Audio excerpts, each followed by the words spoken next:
मराठवाड्यातील सर्वात मोठ्या बीड नगरपालिकेसाठी मंगळवारी मतदान पार पडले। जिल्ह्यातील इतर नगरपालिकांच्या तुलनेत बीडचा मतांचा टक्का मोठ्या प्रमाणावर घसरलाय। मतमोजणीची लांबली असली तरी राजकीय नेते सामाजिक व जातीय समीकरणांवरून आपल्या पक्षाच्या विजयाचं गणित जुळवणाऱ्या आकड्यांची मांडणी करत आहेत। निवडणुकीत जिंकण्यासाठी वाटेल ती भूमिका सर्वच राजकीय पक्षांनी घेतली होती। या निवडणूक निकालात बाजीगर कोण ठरणार आणि धक्का कुणाला बसणार हे कळायला मात्र अवधी आहे।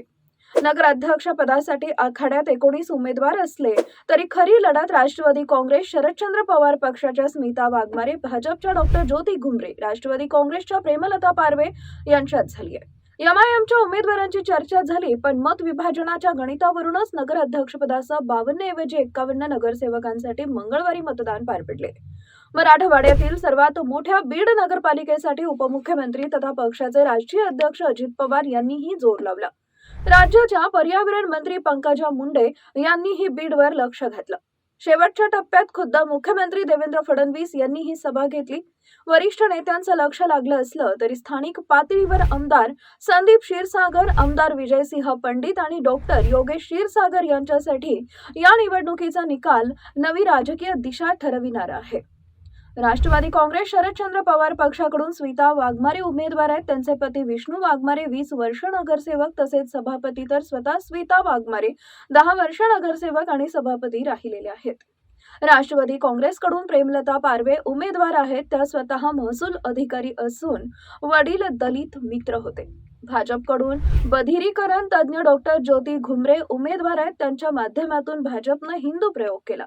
निवडणुकीतील उमेदवारी दाखल करण्याच्या प्रक्रियेदरम्यानच सत्ताधारी राष्ट्रवादी काँग्रेसमध्ये बेबनाव झाला। यामुळे आमदार विजयसिंह पंडित यांना बीडमध्ये लक्ष घालावं लागेल। तसं पंडित पवार 50 वर्षापासून बीड शहराच्या राजकारणात, समाजकारणात सक्रिय आहेत। मात्र यावेळी प्रथमच त्यांनी थेट नेतृत्व केलं। या जुळवाजुळवीत त्यांना माजी आमदार संजय दौंड, जिल्हाध्यक्ष राजेश्वर चव्हाण, युवक जिल्हाध्यक्ष बळीराम गवते यांनीही साथ दिली आहे। एक सत्ता पक्ष सोडला असेल तरी डॉक्टर योगेश क्षीरसागर यांनाही भाजपसारखा दुसरा सत्ता पक्ष भेटला आणि पक्षाला बीडमध्ये राजकीय नाव असलेलं स्थानिक नेतृत्व भेटलं। यामुळे त्यांच्यासह पत्नी डॉक्टर सारिका क्षीरसागर यांनीही भाजपसाठी प्रतिष्ठा पणाला लावली। त्यांच्या साथीला काका जयदत्त क्षीरसागर यांनीही मैदानात उडी मारली। तर मागच्या 9 वर्षापासून स्वबळावर जिल्हा परिषद, नगर परिषद आणि विधानसभेत राजकीय मातब्बर काकांना आव्हान देत यश गाठल्यानं संदीप क्षीरसागर यांचा एक कॉन्फिडन्स अधिकचा दिसलाय। त्यांच्या साथीला माजी आमदार सय्यद सलीम यांचं नियोजन दिसलंय। दरम्यान प्रमुख पक्ष आणि सगळ्या नेत्यांच्या खेळानंतर मते पदरात पाडून घेण्यासह मतदारांमध्ये संभ्रम करून समोरच्या उमेदवारांची मतविभागणी करण्याचं कौशल्य पार पाडून मतदानही पार पडले। एकूणच आता जय पराजय जरी स्मिता वाघमारे, डॉक्टर ज्योती घुमरे व प्रेमलता पारवे यांचा झाला तरी त्याचं क्रेडिट आणि अपयशाचं खापर मात्र नेतृत्व करणारे आमदार संदीप क्षीरसागर, आमदार विजयसिंह पंडित आणि डॉक्टर योगेश क्षीरसागर यांनाच असेल।